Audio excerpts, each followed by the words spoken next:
Hey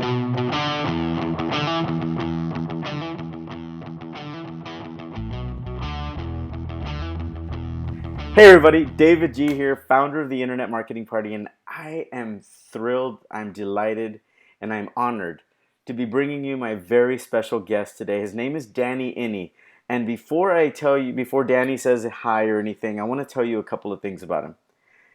I've been running the Internet Marketing Party for 7 years, and Danny is the fastest growing company in the online space, in the digital training, education space that I know of. He's gone from $175,000 in debt to multi-million dollar launches within less than 5 years. He's going to share with us at the party how his number one secret for doing that. And today he's going to share some very actionable tips. But before I just wanted to share that with you so that you stick around because this is a very valuable interview.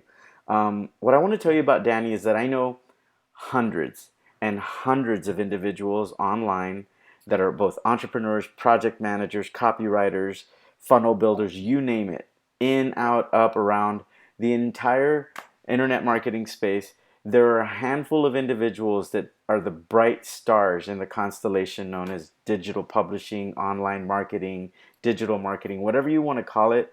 Danny Inney is one of those bright stars. And the reason that I say that is there are very few people that I know of that when they sell an information training education program, that they not only have a money back guarantee, a lot of people have that, right? It's like risk reversal 101. But Danny's got some of his programs, he offers $1,000 for your trouble if you don't get the results you want. Beyond that, Danny's mission in business is to transform education as we know it. He feels like it's long overdue, and that's his big vision. He's not in this to get rich so he can buy mansions and sports cars and have bikini-clad models on the yacht. Now, I'm not saying he wouldn't enjoy those kinds of things because he's a man just like we are, like a lot of us, and he's a human. But what I will tell you is I've been with Danny in masterminds after mastermind. I've been with Danny. I've interacted with Danny in lots of different contexts and scenarios, and he's kind of like he's one of those people that what you see is what you get. Whether he never gets real high drama or really he's just pretty even keel, and he knows what he's at. He's a man on a mission. I've seen him host masterminds. I've seen him attend masterminds. I've seen him win launches. I've seen one of my clients just won a Tesla in Danny Inney's recent launch. So I don't know what else I can tell you about Danny to impress you such that you pay special attention. But if you're the kind of person that wants to build a real business and that is building it off of a foundation in your heart that is based on something more than flashy cars and luxury vacations and the cool stuff that we think of when we think of success, then listen closely because Danny is a man of rigor, he's a man of focus, and he's a man of vision. And I'm honored to call him a friend, and I'm privileged to bring him to you today. So without further ado, the one, the only Danny Inney. Welcome. David, thank you for having me. Thank you for that. I'm totally blushing. Um, Look, man, I'm honored to call you a friend. I'm privileged and honored to be um, given this opportunity to share some of what I've learned over the last few years with people who are going to watch this and hopefully show up at the party and hear what I have to say and maybe have a drink. Yeah, yeah. Um, let's have some fun. Awesome, awesome. So let's start out with why don't you tell people what you're going to talk about at the party and what you're going to share with them today so that they can get like a taste test of what you're going to, what something they can walk away, because not everybody can come to the party. Some people will Sure. watch this video from Australia or Hong Kong. But what's some tips you can give It to would be worth hopping a plane, but I hear you. I got you. All right, cool. So let's roll. What do you got? Sure. So I got into this space basically at the beginning of 2011. 2011, January, I had no traffic, no subscribers, no audience, no relationships in the space, and about $250,000 in debt left over from a previous startup. And something interesting happened over the last 5 years. Right now, we're a multi-million dollar company. We serve an audience of upwards of 60,000 people. We have many thousand customers. I have about 30 people working for me. And over the years, I've seen as we grew, fewer and fewer people in our space were able to keep up. And there's a reason for that, which is a fundamental difference in the way we approach what we do. Um, and what I'm going to share with you is very, very important, and it's very, very powerful. It also may be a little unpopular to some people who are going to hear this, but I say it like it is. I've seen a lot of people, certainly a lot of people struggle to go from zero to, I don't know, 100,000 in revenue, which is, kind of a basic proof point that you have alignment. What you want is what you want to sell is what something people want to buy. And once you get there, growing from 100,000 a year to 200, 300, 500, 800, not so hard. But then you hit a ceiling. I've seen a lot of entrepreneurs where they're doing a few 100,000 to many 100,000 a year, but they kind of hit that ceiling and they can't grow much past that. And they're working harder and harder. They're becoming more and more tired, more and more stressed, and it's just not happening. And what I invariably see is you've got this entrepreneur, man or woman, and they've got kind of this network of VAs, of virtual assistants, and as satellites hovering around them.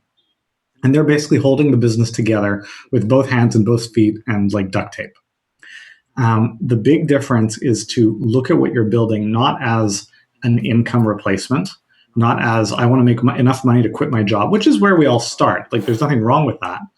But it's not just about making money to quit my job so I can live on the beach and not do any work and automate everything to a VA in the Philippines. It's about I'm building an organization. I'm building something that's not just about, because replacing your income is not that hard. There are a lot of people who can get on stage at the Internet Marketing Party and teach you how to, make 50, 100, 150,000 a year. And I'm not saying it's easy. It's not. It takes work, but getting there is not that hard. Yeah. It's going from, there are not a lot of people who can teach you how to go from 150,000 a year to 3 million a year, right? That's a whole different ballgame. And doing that comes down to not having to do it all yourself. And doing it all yourself can be with your own hands, or it can be with the tasks that you delegate to a bunch of VAs that you have to watch personally as you orchestrate all those systems. Being able to grow past a few 100,000 a year means you need a team of people who are smart, who are talented, who can do great work, who you can trust. And what we've always done well is we've always really put an emphasis on finding and hiring and attracting really great people. And that's why we're able to do what we do. That's why we've grown at the rate that we've grown. Now, hiring people, this is like, it's such a loaded topic for online entrepreneurs because a lot of them had experience working with crappy bosses before they got into online entrepreneurship. A lot of them had experience managing people that were not great people who they didn't necessarily hire themselves. It's super, super loaded. And here's the thing, we figured it out. I have probably the best team in the industry. These are like the smartest, most talented, most dedicated, caring, hardworking people I've ever seen. I've never had to tell someone, you're just going to have to stay late and finish this today. I've never had to say that. I've often had to say, it's Friday. Like this can wait until Monday. Take the weekend. I'd like to interject. I was at a mastermind that you hosted in Chicago, and one of your employees, when you were talking about the topic, everyone wanted to know about your hiring processes, and it wasn't even on the agenda. It was just got thrown out there, and somebody got word of how awesome your team is, and everybody was like, we screw the agenda. We want to know about how you hire these amazing people. And when you started talking, your one of the people on your team was there, and she literally said, if someone offered me $1 million, to leave, because we were talking about the whole Zappos thing where Tony Hsieh offers $2,000 for after they've trained somebody to leave, because he figures if the $2,000 is more important than staying on the company, that good riddance kind of thing, on the culture side. And when we brought that up, you challenged me and you said, why wouldn't you do that starting now? And I was like, well, cash flow is kind of tight. And you said, bullshit. And I was like, and that's the kind of guy you are. But then immediately Lisa jumped in and she said, I guarantee you, if you offered me $1 million, I wouldn't leave, because I'm not here for the money. I'm here because of what I'll learn, and I'm here because of the culture, and I'm here because of the team. And it's such a perfect place for me to be. So it was just, and everybody in the room, just, you could have heard a pin drop. That was like, it was tantamount to the moment when Ryan Levesque said he stroked $1 million check. And then he said, any questions? And that moment. I think you were there, right? Yeah, Yeah. no, I asked him the You were question. the one that asked him the question. That's funny. That I forgot that. I mentioned that when he spoke at the party. I said, that's one of the things I said is somebody audaciously raised their hand and said, "If you don't want to answer this question, that's okay. But you said you spent $1 million on your book launch." Anyway, this isn't about Ryan. This is about you. I digress. But either way, I'm just here to say that I've actually heard one of Danny's employees say, I don't know whether she would really turn down $1 million, but who knows? It was still a pretty cool sentiment She to said it. to have She expressed. said it And with authenticity and like yeah, force. It wasn't like she was just kind of flippantly saying it. But anyway, that's just to let people know like he's not. This isn't Danny just talking. I mean, I don't know how many people in our space have 30 employees. You know, yeah, and some people might say 30 employees. That means he's doing it wrong. What do you say to those people? I say that I don't think we're aligned in terms of what the end goal is. If my goal was to make the most amount of money with the least amount of effort, I could have scaled back the amount of work I was doing a long time ago. But here's the thing: I already make more money than I need.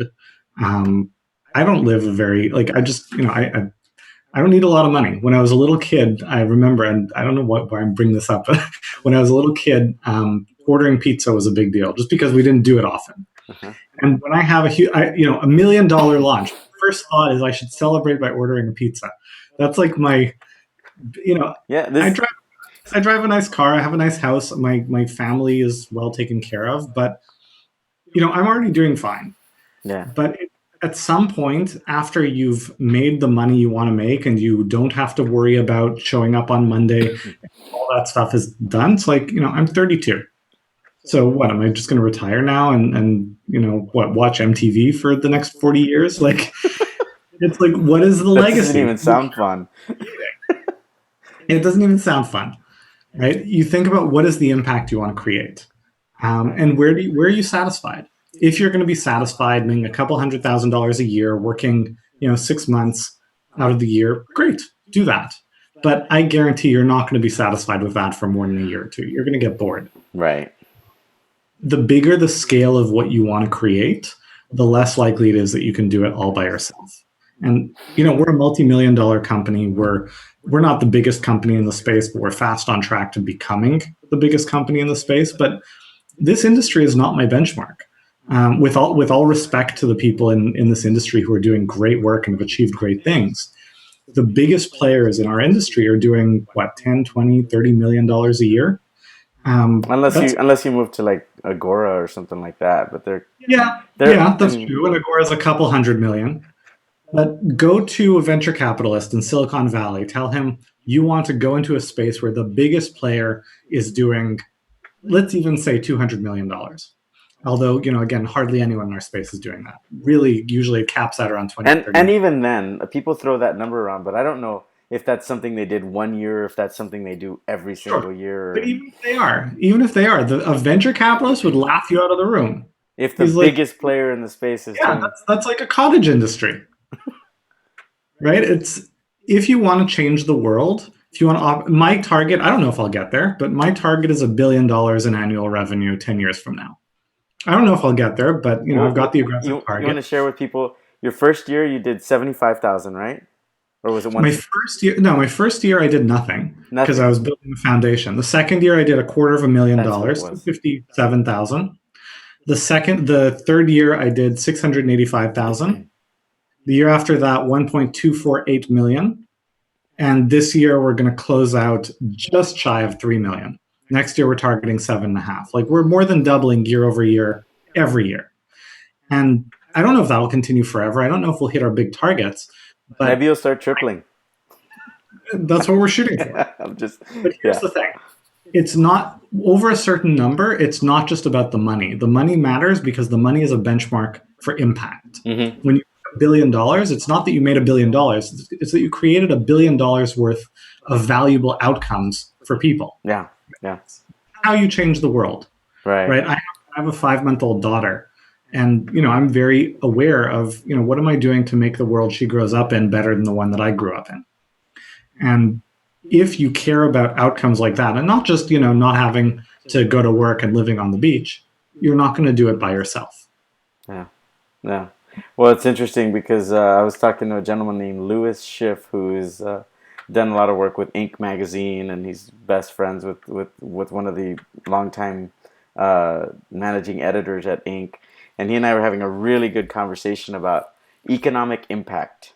Because a lot of they're wanting to figure out how they can do more in the digital publishing, online marketing space with some of the assets that they have from all the authors and superstars at Inc. And I mean, they have access to you know some of the titans in business, and he said, economic impact is how I look at things. And to me, economic impact is not are you a player in your city or in your community, but is your state vying for your company to stay in the state you're in, Mhm. as opposed to moving to another state? Like, are there lobbyists saying like, no, don't leave from functioning and like from operating in Nevada?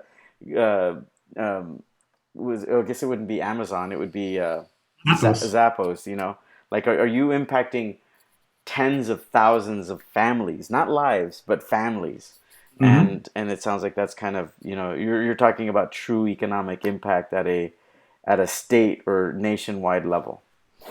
I'm thinking globally, but we'll start where we'll start. Right, All this ties back. So, what am I going to talk about at the Internet Marketing Party? right. I'm going to talk about how to consistently and reliably find and hire great people. Mm-hmm. It's probably one of the hardest things when it comes to building online. But, David and I had a conversation earlier, and he was like, I don't know if it's the sexiest topic. And I know that it's not. It's not the sexiest topic. I could tell you, come on down, and I'll tell you how I got a $10,000 per hour return on my time over the course of more than 40 or 50 or 60 hours planning my last launch. And buy me a drink, and I can tell you that. But that's not that that's those are the tricks. That's the flash in the pan stuff. The stuff that leads to big lasting world changing growth is the people. So I'm betting the people who show up are going to be the people who get that. It's going to be a party of world changers. Nice. All right, I like it. Well, cool. Well, I mean, is there one or two nuggets or breadcrumbs you can leave folks so that they can come away with something more than inspiration and Mm-hmm. intrigue about you? Because I think we're running up on like 10 Yeah, or yeah, 11 sure. minutes and the talk's 20. So if the trailer for the movie is half the length of the movie, it's kind of weird. So yeah, the process that I'm going to nail out and kind of explain in detail at the party is taking the logic of building a funnel that works really well to grow your business and applying it to finding the best people. Mm. Lots of people come in at the top, they get filtered through automated or semi-automated processes, and they come out on the back end only the very best people. Like I literally, as we're recording today, I made 5 job offers today. I hired 5 people today, like in the last 12 hours. I was hiring an executive assistant. I had 294 people apply for the job over the course of 72 hours. I had 69 people make it to round 2, where I had them complete a very complex assignment. I interviewed 8 people, and there were 5 of them that were. I was going to hire one person. There were 5 of them that were so good. I was like, I've got to hire these people. That is the kind of process I will teach you to enact in your business. Wow. All right. So what's something somebody can do today to I know it's kind of a big ask considering you're talking about like game-changing global stuff that isn't flash in the pan. No, it's not a What big ask. It's not a big ask because okay. big things start small. Okay. Right. The first thing that I would encourage everyone to do, and this is good like homework leading up to the Mhm. party, Mhm. is think about what is a job, what is a person that you could bring on that would free up at least 10 hours of your time every week. Think about that because that's who your first hire should be, or that's who your next hire should be. Someone who would free up at least 10 hours of your time in a week. Because if you're running the business, your time is going to be worth at least 4 times as much. So you're absolutely going to break even and turn a profit on that. Think about that so you know what role you want to fill. And then at the party, we'll figure out exactly how to fill the role. Okay. All right. What if somebody's at home watching this and they're saying like I'm the only person in my business. I don't even know where to start on that. Like I'm not making a lot of money yet. Like how I don't know that I can afford everything that I don't know that I can afford to hire somebody. What would you say to that person? I was about to ask if I can use explicit language, but you said Sure. bullshit earlier. Yeah, So I'm yeah. going to call bullshit. Um, to get and I know this from experience because I've done it, to get a fantastic, excellent assistant who's going to more than pay for themselves within 90 days, you need a maximum of $5,000 that you can draw on Okay. All right. intelligently. Awesome. Awesome. Well, very cool. Well, you're right. At the beginning of this, when we were prepping to hit record on this interview, I said, you know what? The sexiest videos we've had were Noah Kagan talking about how he built $3 million businesses in a weekend, and Ezra Firestone talking about how to get a guaranteed return on investment on every pay-per-click campaign, and Clay Collins showing his entire uh, database of leads from the past several years with 2 million leads a month. And I was like, this isn't quite sexy enough. And you're like, but it's really, really valuable. So value over sexy so that you can have all the sexy you want on your own time. That should be the I headline. like So it. Let's make that the headline. why valuable is more sexy than sexy. All right. Well, Danny, any parting words? I guess we should tell people you will be flying in from the Arctic part of the world, known as Montreal, Yep, Canada. I'm flying into Montreal. Montreal, Canada, to be in Austin, Texas. So those of you watching, wondering like, well, I don't live in Austin. I don't. Get your butt down here. It's going to be amazing networking. It's going to be a room filled. Danny's going to attract game changers, world changers, because that's the kind of guy he is, and people that are watching this will resonate with that, and that's what tends to happen. So the party will be on the second Thursday of November. What is the date? I left my phone downstairs. One sec, I'll check. I'll tell you exactly. Yeah, because there's It is Thursday, November 12th. Thursday, November 12th, and the doors will open at 7 p.m. Danny will go on stage around 8 p.m., and he'll be there networking and hanging out. So it's not like one of these events where the speaker stays behind the green screen and then he comes out and then he goes back. He'll be having fun and interacting with us. So get there early, stay late, and come with questions, come with your curiosity and your brain fully open. And we will see you at the market at the corner of 4th and Colorado in beautiful Austin, Texas. So, any parting words, Danny? No, I'm excited to see who's going to show up. I think, you know, when I bring up this topic, it's always in two different kind of contexts. It's when I'm talking to a room full of people who are just getting started online, they're like, not sexy. Whenever I'm in a room talking to established entrepreneurs, like this is the hottest topic of the event. Um, I'm excited to see who's gonna show up because the people who glom onto this tend to be the experience savvy, doing things, achieving things in the world kind of people that I'm excited to hang out with. So Very cool. I hope whoever's watching fits that description, and I look forward to seeing you there. Very cool. And if anybody's watching right now that has a lot of experience selling high ticket products, upwards of $3,000, $4,000, and even up to $100,000 products, send me an email to David at Internet Marketing Party because I've got a special thing I'd like to invite you to. But only if you have direct experience with that, and Danny might know something about what I'm talking about because I've got a solid crew lined up already. But you know, uh, Awesome. there's nothing like having abundance. So again, that's Thursday, November the 12th, beautiful Austin, Texas. At the Market is the name of the venue where we'll be. 4th in Colorado. Doors open at 7. Danny and he's flying from Montreal, Canada. So no matter where in the world you are watching this, get yourself down here. Go to internetmarketingparty.com/Austin to get your tickets. And if you're not already a member, go to internetmarketingparty.com/join. And that'll make your tickets cost less. And then that means you can watch Danny's video over and over again and the other past 4 or 5 years worth of speakers. So thank you very much, Danny. I appreciate you very much. And I'm very, very much looking forward to this. And I'm looking forward to seeing all of you that are watching this right now so we can hug and have a beer together or whatever, or water if you don't drink, whatever. It's about sharing knowledge and wisdom, and Danny's amazing at that. So thank you very much, Danny. Thank you. Over and out.